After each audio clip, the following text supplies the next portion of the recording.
All right, time to talk about details on the bike build. Little teeny things that I think have an outsized effect on the way the bike feels and rides and behaves long term.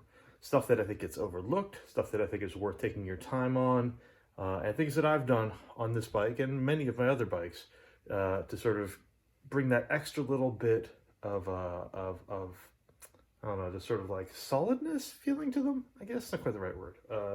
Extra little bit of finish. Let's take a look. First things first. On the advice of some folks, I am trying to not run lock-on grips on this bike.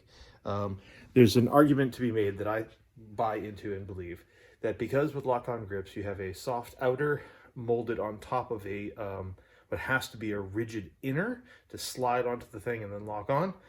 That means that necessarily you have less squishiness in the grip. So a 32 millimeter lock-on is significantly stiffer feeling than a 32 millimeter push-on grip. So I've gone back to my old ways of push-on grips. These are a set of fairly classic single compound Uris. I would have preferred them with the flange on the inside, but I'm going to wear them out anyway, so it's fine. And I have used Aquanet, which is industry standard around here, extra hold, no fragrance. And I slid them on with that and let them cure. And then, if you look here, these are actually wire wrapped, okay? And I did all 4 channels, which is probably excessive. And if you look on this side, they are safety wired, trimmed short, and then the ends, focus, are actually tucked right into the grip. If you've never seen this done, this is actually the way, my understanding is that this is the way a lot of motorcycle racing grips are dealt with. So basically, the Aquanet, when it's wet, functions as a lubricant to slide them onto the grips. There's a lot of other things that work here instead. BMXers use like spray paint for this. And that seems to work great. So, there you go. In this case, Aquanet slides them on, you let that cure up, then it functions as a grip, which works really, really, really well unless you get moisture underneath the grip, which can break it down because hairspray is, after all, meant to be washed out, right? So to sort of suspender and a belt yourself, what you end up getting is 2 things. You get a pair of safety wire pliers like this, and the way these work, if you've not seen this before, is that this end clamps on, it locks here with a catch, okay, and then this guy slides down, and then once that's done, you can pull on this knob, which actually spins the pliers. You can see it's actually got like a helix in there. This spins the pliers as you pull on it, and you get nice, consistent, tight wire wraps like those guys right there. The wire that I use when I do this is safety wire. Mine is stainless steel 22 gauge. This is not sponsored, not recommended. Stainless, obviously, for obvious reasons. 22 gauge because it's thin enough to actually pull tight. Because what you want is you want these guys to pinch in on the grip. You can actually see how they cut channels. And you do a double wrap essentially, and then you spin it, clip it, and tuck it. And those grips should basically never move. And changing them out is pretty easy. I basically only ever change grips when they're dead. So when that happens, I will clip these wires to loosen the tension on this. And then knowing me, I'll either blast air inside here and shoot them off with an air compressor, or I'll very carefully slice them with a razor blade down that channel and pop them off that way and swap them out for some new ones. So that's first thing, is push on grips, but then to safety wire them on. Glue them and safety wire them, because you don't want your grips rotating around on you. Next thing, often overlooked I think, is getting a good headset, good stem, and good headset spacers. I always put at least one 5mm spacer above my stem.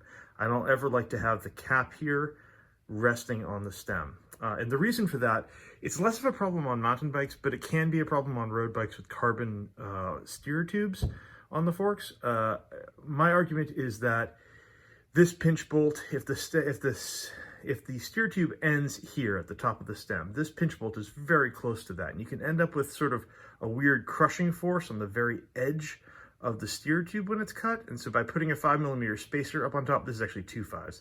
By putting a 5mm spacer up at the top of this, you get this bolt a little further down the steer tube where there's a little bit better strength for it, and you reduce your risk of crushing that.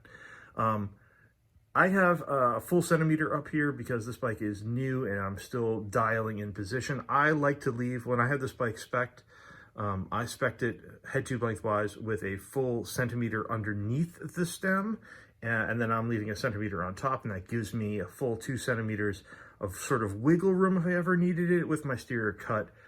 I don't think this looks bad to have a centimeter up here. I might eventually pull 5mm out of that and drop this top cap down a little bit closer, but I probably won't go less than 5mm. The reason it's important to get a good headset, stem, and headset spacer combination is because if the faces of this are not flat and perpendicular to the steer tube, you can end up with unequal clamping pressure on the headset bearings, and that's not great for them or for performance.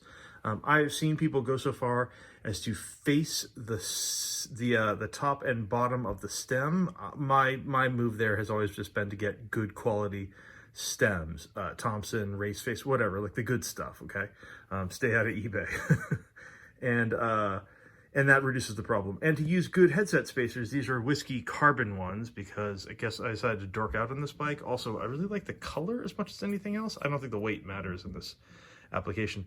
But if your headset spacers are not square on both cut faces, then you can end up with weird clamping forces and you can get binding in your steering, and that's not great. So second detail is to leave space above your stem by at least a couple of millimeters to protect your steer tube from clamping forces, and to give yourself a little bit of adjustability.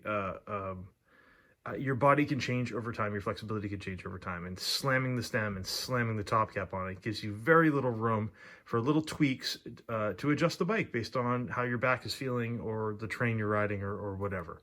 So that's the second thing.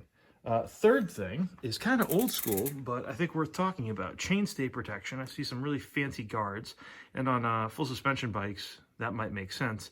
I have had the best luck for the last 20 odd years taking an old road bike, 700 by like 19 to 23 millimeter tube, right?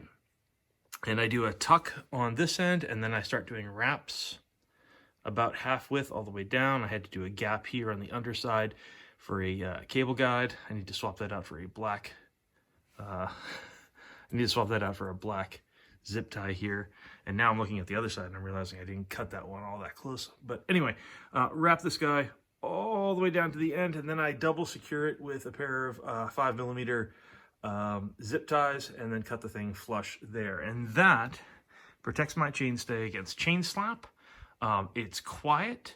It doesn't hold moisture all that much. I know people like to do this with new bombs, which looks really nice, and I've done that on my gravel bike. But on a mountain bike, even with the clutch derailleur, even with all the stuff that you can do to help, I think wrapping it with butyl rubber down here is still the go-to for this. It's cheap, it's extremely effective, it does not wear out in my experience. It's easy to clean, it doesn't look terrible, I don't think. And if you take your time and wrap it nice and even, I think it can look okay. So we got grips, we got headsets, we got chainstay protection, and then this is the last one. And some people will know this, and some brands even do this. So I've got this On1 remote lever here from my dropper, and let's get a little bit of shmoo. And it's totally fine. It's adjustable, it's light, it seems to work okay, but it did not come with grip. It came with a textured, like the metal was textured out here, and I find that insufficient. So I have taken, this is great skateboard grip tape, right? And I've cut it very carefully around the profile of this. So now the entire surface of this remote is grip tape. And I have done the same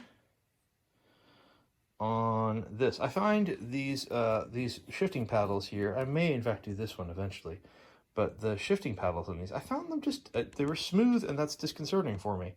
It's not a problem I've ever had with rapid fire shifters, but on this one it was feeling slippery. I did not feel that secure.